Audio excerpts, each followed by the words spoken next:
Welcome to the Blessed Podcast, where we join Jesus where he is already at work. We dream of the day when every home in America is adopted by one or more persons living the prayer, care, and shared lifestyle.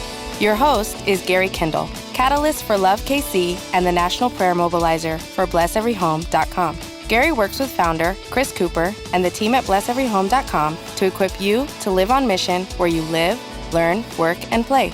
If you haven't yet signed up to adopt your neighborhood, you can do so at BlessEveryHome.com. Now, let's turn our attention to this episode of the Bless Podcast. Well, welcome to the Bless Podcast, where we join Jesus where he's already at work, where we live, learn, work, and play. And today I'm excited to welcome Jon DeWitt as a co-host with me. Jon, I'm glad that you're here. And also my mother, Mary Ruth Curtis, who is with us today. She's going to be sharing about living on mission and tell us about her Bless Every Home journey. So if you're new to Love KC, I invite you to follow along and share the podcast with others. You can also find the podcast on iTunes.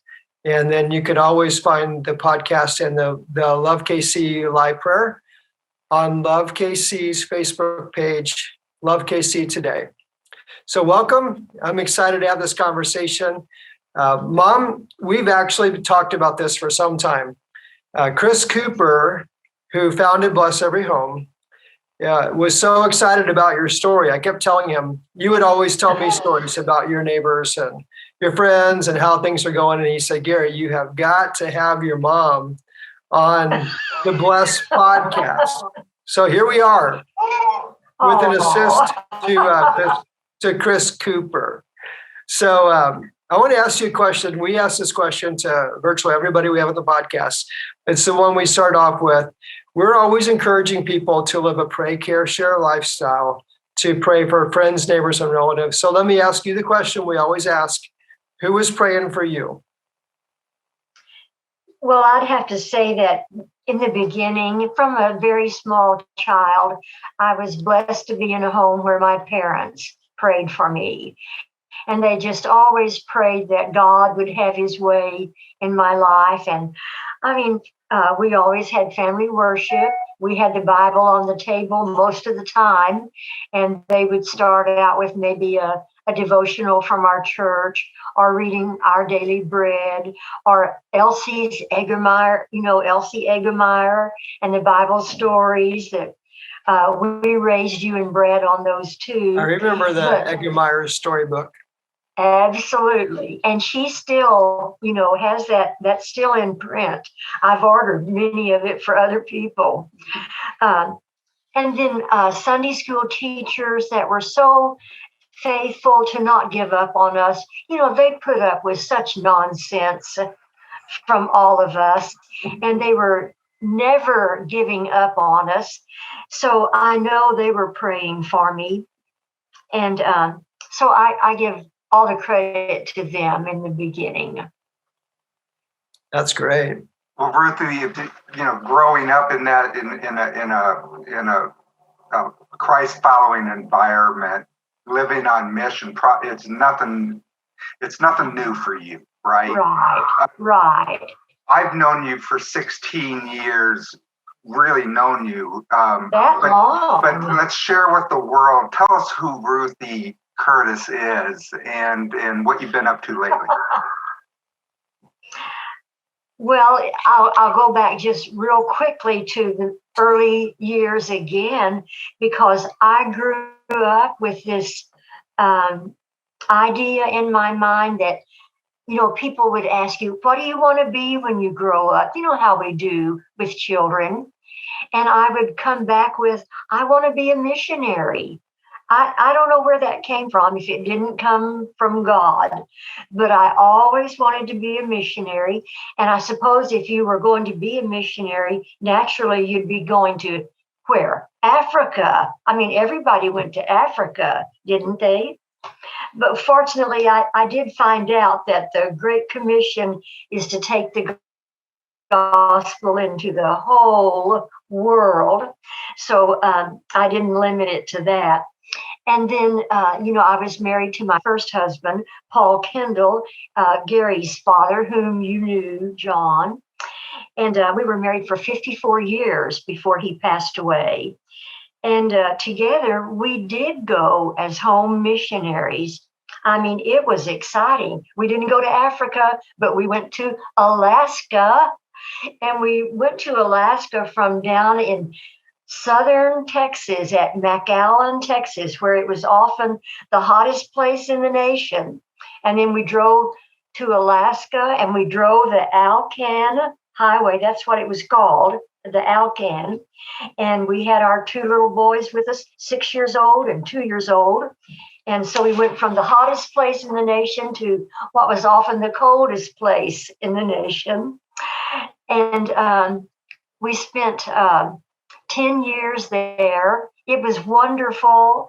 When I think of 54 years of being a pastor's wife, I loved it.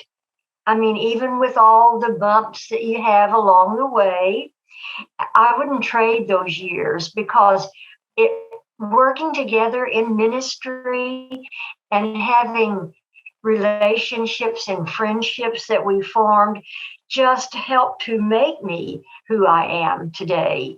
And then after Paul's death, it was a big challenge. What's going to happen with my life now? What shall I do?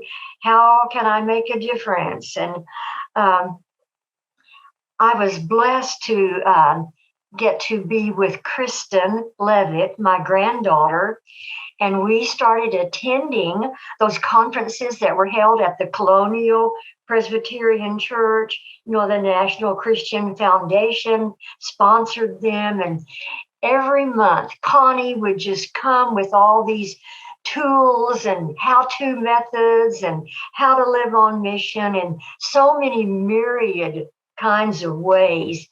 And it was just the setting that I needed to help me discover what God might want to do with my life, because I'd always felt like I had a calling on my life. But this was just what God gave me to help direct my thoughts for the future, because my prayer was, Lord, help me make a difference. I don't want to just live my life. I want my life to make a difference. And that was part of God's answer for me. Yeah, that's beautiful.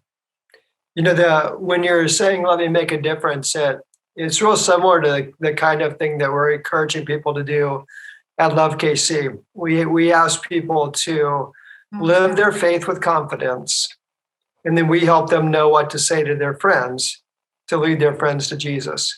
And we tell them anybody can do it. You had time as a pastor's wife. We're a minister in your own right. And then you had this time where you weren't professional in ministry, but you still wanted to do ministry. And I think that's the same calling that really everybody has, just to bloom where you're planted, to grow right where God put you, and to reach those around you. So yeah, it's beautiful. Thanks for sharing that. I know you have some good stories to tell about Bless Every Home. And it was sometime just after the time you're talking about. But maybe you should tell a little bit about meeting Randy, because people may wonder, well, who is this Randy guy and how did he get into your life? Well, we'll zoom forward then to where we'll swipe 10 years later. Here I am married to, believe it or not, my high school boyfriend. And I mean, that's a long story for another time, but I'll make it to say that it is a God story from the very beginning, how God brought him into my life again. His wife had passed away. My husband had passed away, and he began looking for me. And so, I'll just have to tell you more of the story at another time. But we're married now. We've been married 8 years, just celebrated our anniversary yesterday.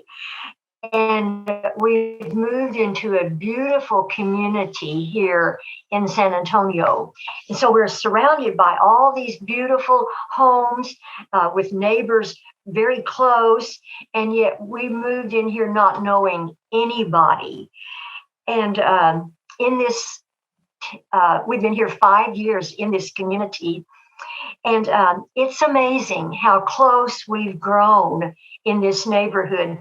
And I was just thinking that that's what happens when you start praying for people. I mean, you cannot help but begin to want to meet them personally and to know something about them and how can I pray for you?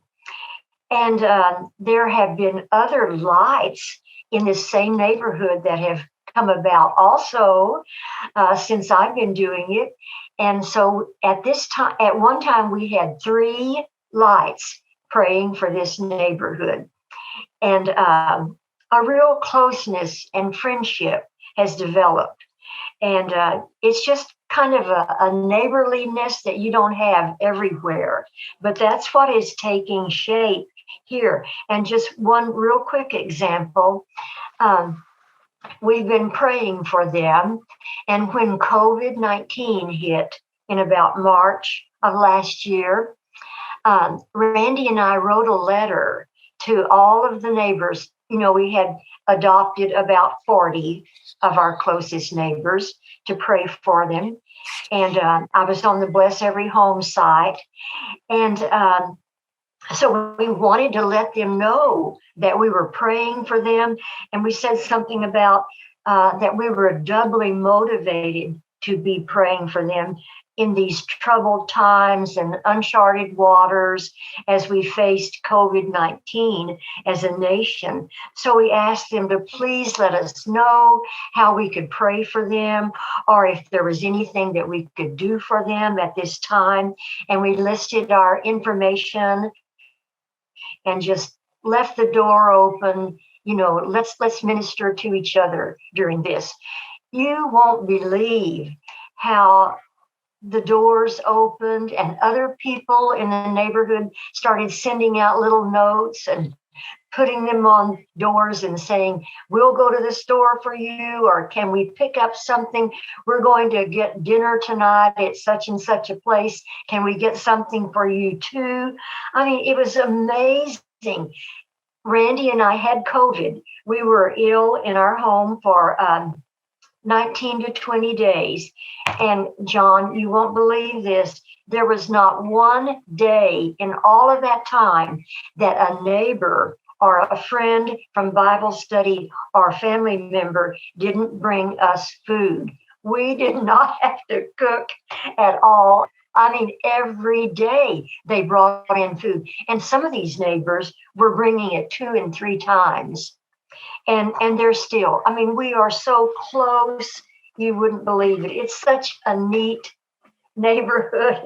And it was just a beautiful God thing.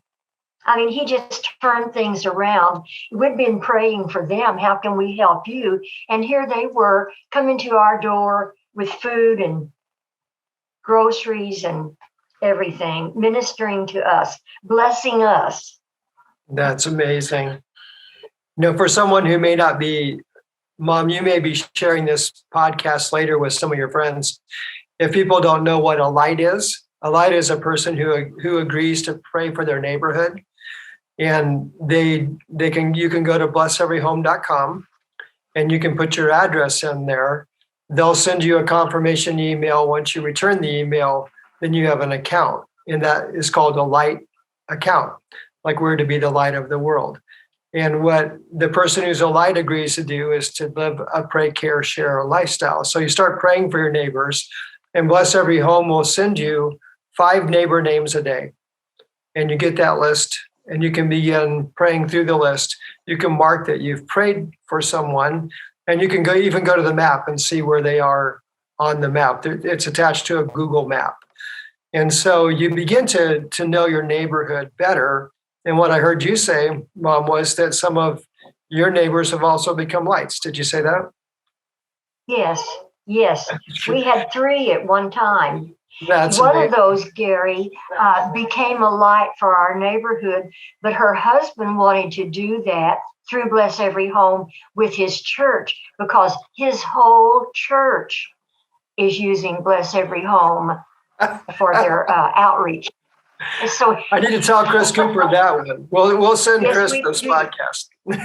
I hope so. That's Isn't that fantastic. great? Yes. Mhm. how often have we decided to simply bless the socks off of someone or others, and we get our socks blessed off? It wasn't the heart of what we were doing. And so the truth is, we can never outgive God financially, with our hearts, all of that stuff. And my question for you, you've been doing ministry all of your life, as long as you've been able to speak, I'm sure. But does it take like a 4-year degree to jump into ministry, or is this something that anybody can do? And have you, the people that you have invited to come alongside us and do this wonderful thing, have they shared their experiences with you? Yes, they do, John. And it is something so simple. And one little example that anybody can do. When we have a new neighbor move into our neighborhood, Randy and I will take something over to them to welcome them to the neighborhood. Usually I bake cookies or a lemon pound cake or something like that. And we take it over to them and welcome them to the neighborhood and give them our information so that they can ask us questions or let us help them find things that they might not know where to go or something like that. Anybody can do that. And then several of us women have gotten together and just had a little welcome brunch for them so that they can get acquainted with a few of their other neighbors and to help them get oriented in. So it's something anybody can do, and God will lay upon your heart other ways that you can do it. But those are some things we've done. I remembered you shared it with some of your ladies at the Bible study. You go to a Bible study, and I think at your table you were sharing it with them. Well, it seems like, once in a while they would just ask me to share what was going on in our lives. And I'd share, of course, about what was happening in our neighborhood with Bless Every Home. And at one time, last count I knew, there were 9 women in our Bible study who had signed up for Bless Every Home and were praying for their neighborhoods. So San Antonio is being prayed for. There's a ripple effect. It is. And they love doing it. They're going to be listening to this Zoom podcast, and they would just, you can just, when you start praying for your neighbors, it's amazing how you'll see them in the fitness room or you'll see them out walking. And it's so easy to just say, oh, I'm so glad to finally get to put a name with a face because I've been praying for you. And I said that to one lady that I had just been praying for, and she just started to cry. And she said, oh, I need you to pray for this. And she wanted me to pray for her father with her right then. And we've continued to pray. And then when I see her again, I just say, how's it going with your father? And we just connect that way. That's beautiful. I don't think there's really anything that is easier to say to someone than I've been praying for you, because people rarely, like even if they don't pray, they're not going to be against you praying, especially against you praying for them. Probably the most aggressive thing I've ever heard people say is, well, I don't pray, but thank you. Like they're almost always grateful that you're praying. And so that's I think it's one of the easiest lead-ins to a witnessing situation we can possibly have. And I ask people, Mom, you and I talked about this, but the 2 great commandments, Jesus simplified everything down to 2: love God with all your heart, soul, mind, and strength, and love your neighbor as yourself. And I often ask people, what's your plan for loving God? And they'll nearly always have one. Well, I'm going to pray, or I'm going to read my Bible, or I'm going to go to church, or I'm going to, they might throw in fasting or journaling or any one of a number of things. There's 7 or 8 things people come up with. But when I ask them, what's your plan for loving your neighbor as yourself? They often look at me with a deer in the headlights look, like they just really haven't thought that one through. I guess be kind to everybody. But what I typically will say is, let me give you some ideas, and then I share with them about blesseveryhome.com. And you're an example of that. So thank you. Let me ask you a question that might be surprising. Like, what's been the most frustrating part of, is it the computer program, or is it the people, or what part do you have to kind of overcome? It's me. It's John. Just say it, Ruthie. It's just John. I only had one time when I talked to a lady who I knew was a Christian, and that she got up early in the morning and prayed. And I asked her about Bless Every Home. She is the only person I've ever talked to about it who said, I don't think that's something that I can do or that I want to do.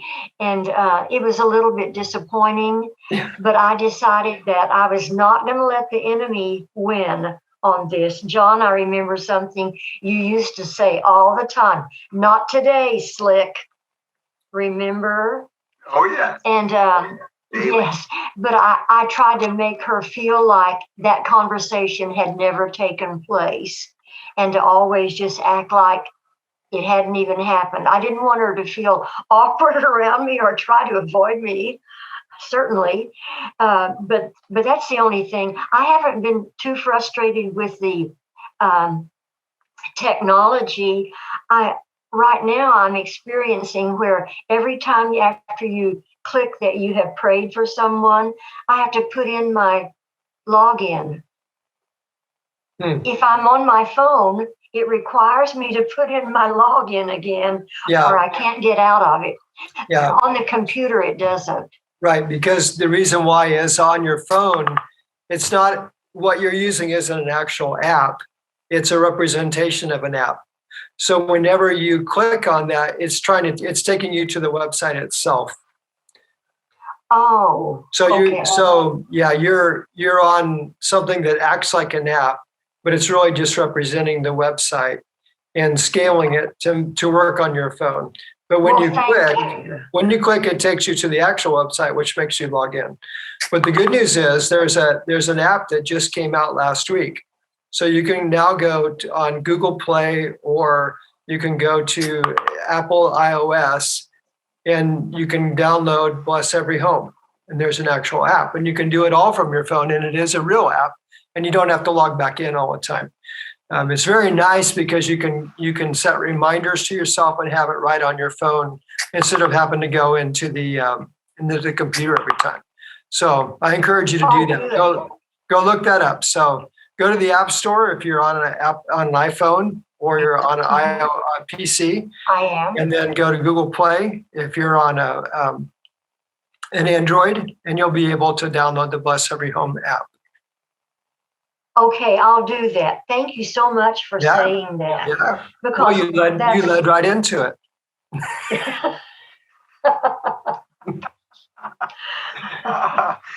Ruthie, we'll work on that when we're together. Yes, John. I glean a lot of wisdom, honestly, from you, and I know your son does too. But what's one of the things that you feel you've learned through the process? Like, has anything shocked you or surprised you?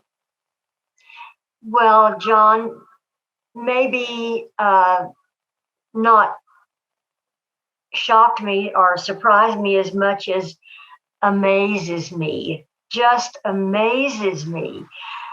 And I've just been feeling it more lately. Maybe it's because we've just gone through such a glorious Easter celebration, but I have just been overcome with this feeling of how much our Heavenly Father loves us, and that He wants us to have that same kind of love that is so huge and incomprehensible that we don't even know how to describe it. He wants us to have that kind of love for others. And I just feel like he's teaching me that more recently. And it just to think that he loves us with an everlasting love. And that kind of love just draws you to want to make a difference in someone's life and to help them get to that place where they come to know our Lord who loves us that way. And, Gary, you were talking about the commandments, and you talked about one that I was going to recall for us too. But he said in John 13:34 and 35, a new commandment I give to you, that you love one another, just as I have loved you. You also are to love one another. And I thought, oh, that's what you've just been trying to teach me. And he goes on to say, by this, all people will know that you're my disciples if you have love one for another. Isn't that just simple, but incredible?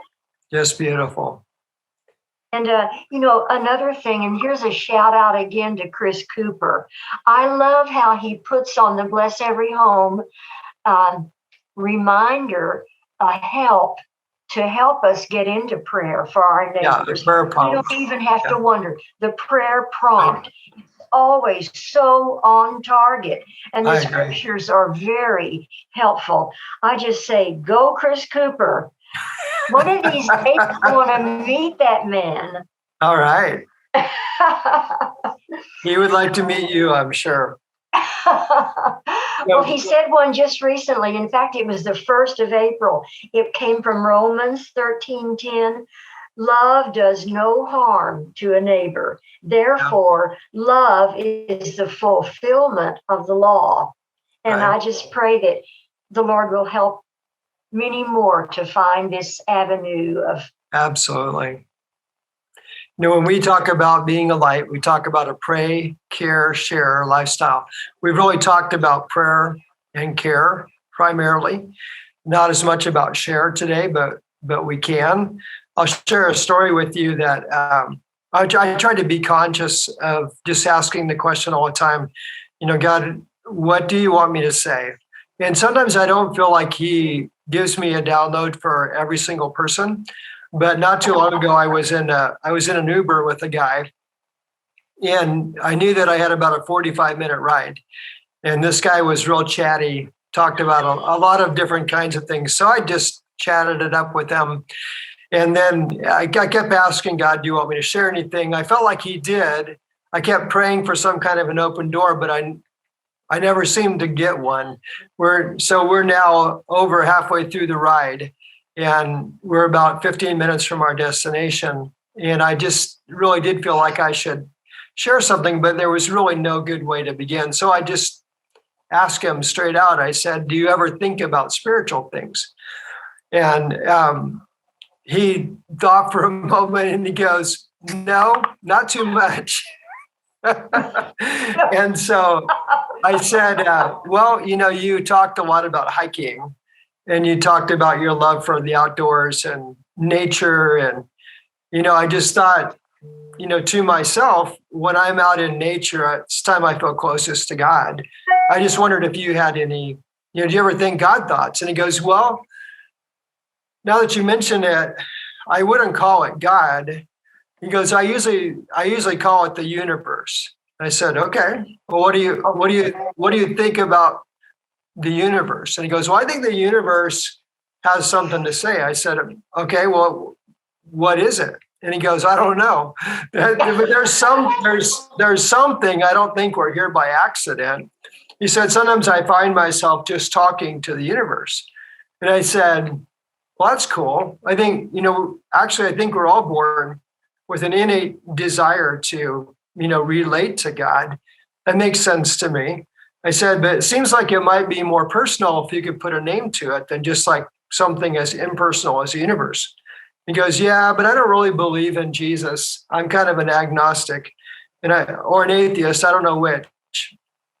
And I said, well, I found that this desire that you're expressing right now is kind of a universal desire. I mean, people from the beginning of time till now have, felt like there's something out there, which is kind of what I hear you saying. And I said, so I think I'm going to pray that if there is a God, he wants to be a personal God, have a personal relationship with you, that he would reveal himself to you. How would you feel about that? Do you think that's a fair prayer? And he goes, yeah, I think that's fine. He goes, I was raised in a church. My family believes in God. I grew up in a church. And I said, well, I wondered if you did. And I said, I'm gonna pray that, but I'd encourage you to pray that too. And he goes, well, I'm really busy. I really don't have much time. And I said, dude, you're in a car all day. I said, you've got like a corner office windshield with your windshield. You're looking at the bills. I was in Colorado. I said, you're like the most beautiful nature scenes everywhere. I said, maybe between Uber drivers, you can just say when you don't have someone in the car with you, God, if you're real, I'd really like to know. I said, that would be important to know, wouldn't it, if there really is a God and he does care for you? And he goes, yeah, I think I could do that. And I said, well, that'd be great. So, by then we were at the airport, but his name was Joseph. And I said, Joseph, I'm going to be praying for you. And I said, I just think that this is worthy of, your attention. And I just encourage you to pray. And he goes, thank you. He goes, that's a good idea. So sometimes we don't get the open doors we want, but we just have to see if there's a way we can make an open door in the sense of having concern. And I was thinking, if this young man grew up in a Christian home, his parents are probably praying for him. Right. And what if I'm like the only Christian who's riding in his Uber? And what if I'm the answer to their prayers and I don't find the courage to say anything? Because sometimes I've learned that I'm not as nervous about talking about God as I am nervous about being rejected by a person. And that's just the absolute truth. I hate to admit that, but sometimes it is about me because I don't want someone to reject me, or I don't want someone to shut me down or act like I'm crazy. But I've got to get over that, because if we don't share, how will they know? I don't know what will happen to Joseph, but I still go through days where I think about Joseph and pray for him and pray that God will reveal himself. I told him, I said, Joseph, I've encouraged people through the years to pray this simple prayer, and people that I know and that I've been around, they'll later say, I did pray that prayer and God did reveal himself to me. Like this thing happened that I knew I didn't create myself. It had to be God. And I said, so that's my prayer for you, that you would have an experience like that and come to know the God of the universe who loves you dearly as a son. So God gives us these opportunities. I think when we're praying regularly for our neighbors, we're actually more ready for people who aren't our neighbors too, because this idea of praying, caring, and sharing becomes kind of a lifestyle. Right. That's beautiful. It's beautiful. And I always, what I'm learning, not learned, but learning, is that once, a lot of times when I've been rejected for sharing my heart and my faith, there was still a seed planted. Like when Ruthie shared with that woman that, I've been praying for you. Hey, we can get rejected all we want, but you can't get that out of your mind. Right. Says those words to you. You can try as hard as you want to. You can have the hardest heart in the world. Been there. And you cannot deny when someone shares that kind of love with another person. They don't feel worthy. So true. But the so seed, true. You plant the seed, and then he does the rest of the work. Yeah. Really. Right. So good, John. I was in a Bible study yesterday morning with a guy, and he said that we were talking about sharing your faith.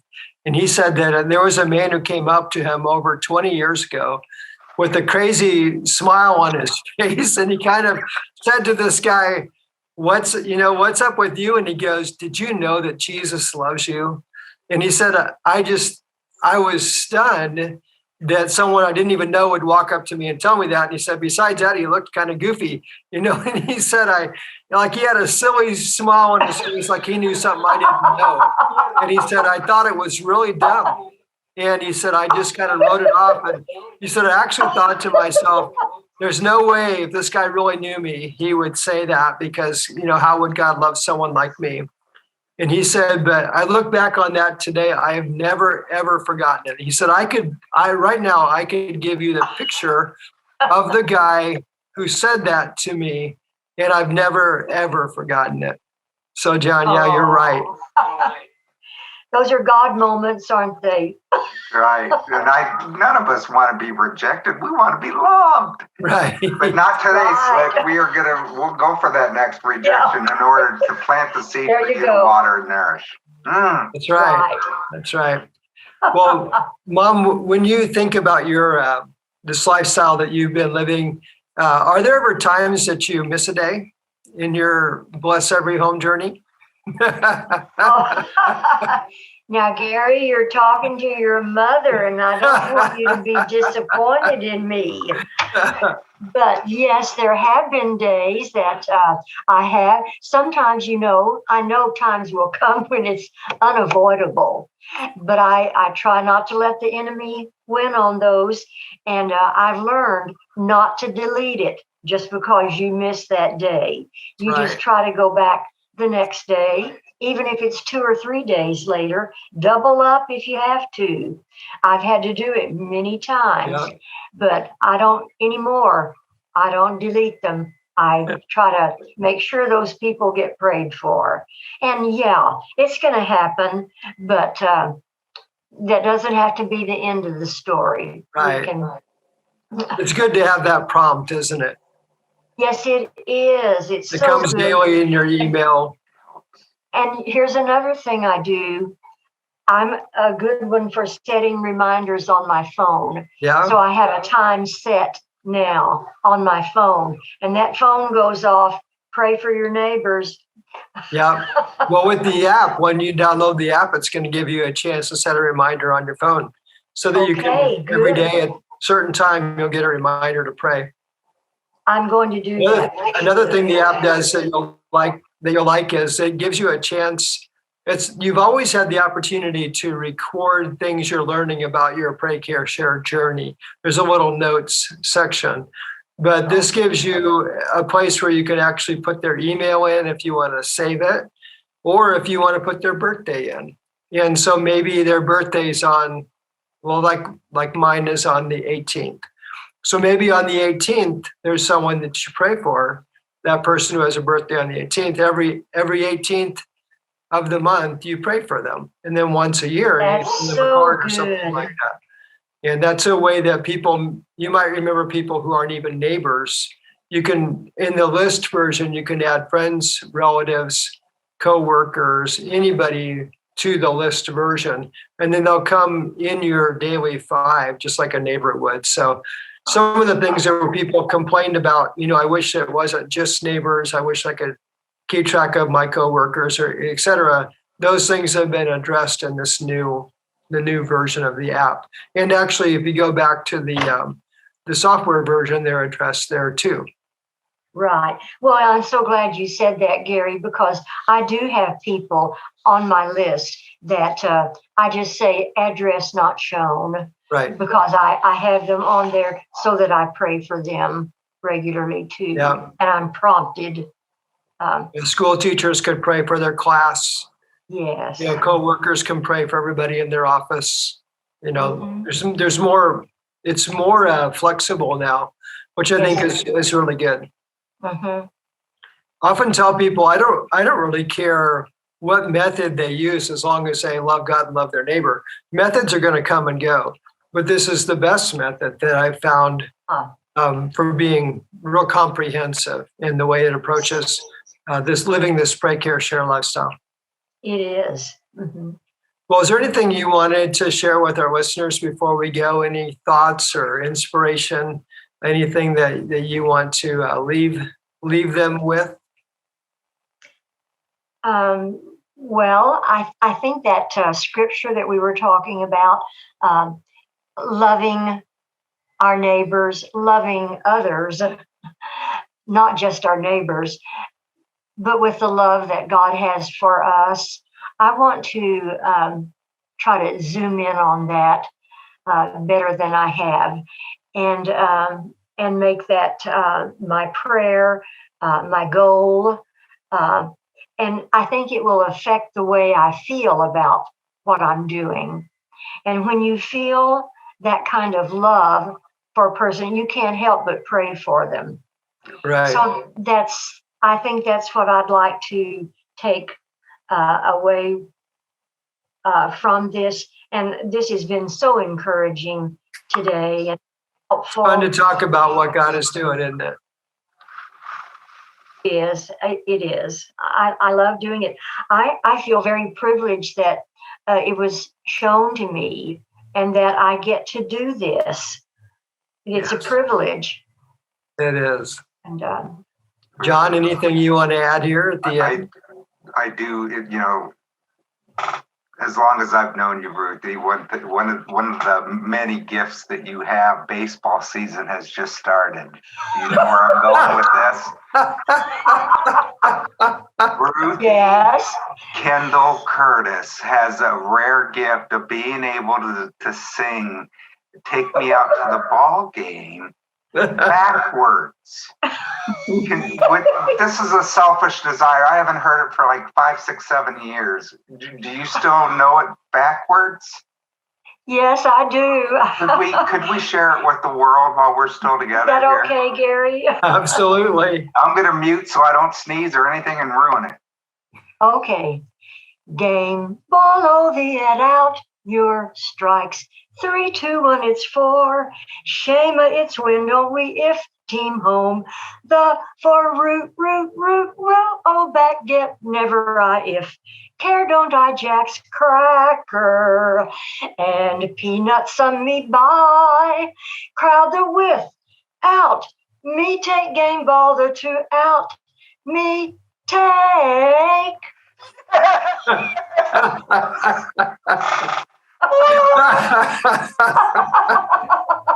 Never get enough of that. I love it. My voice is gone that's so fun. That is so from fun. a soprano down to an alto, and sometimes it doesn't work at all. So I never know what's going to come out. That's great. Well, I know one thing. No one will ever top that moment on the Bless podcast. That's a keeper.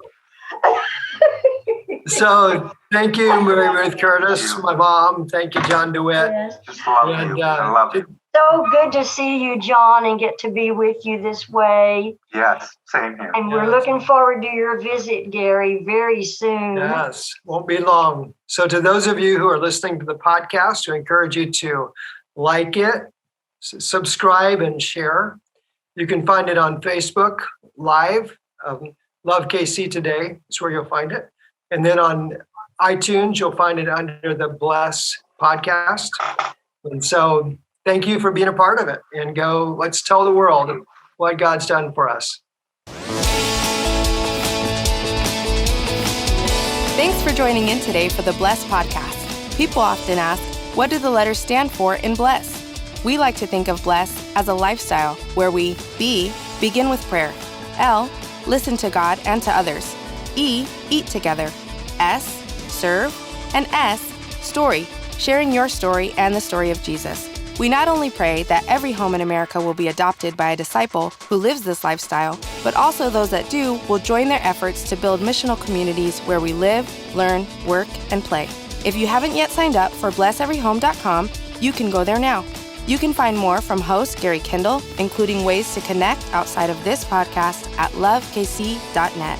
Thank you for being a part of this Bless podcast today. We invite you to subscribe, to like it, share it, and write a review. Now, let's join Jesus where he is already at work.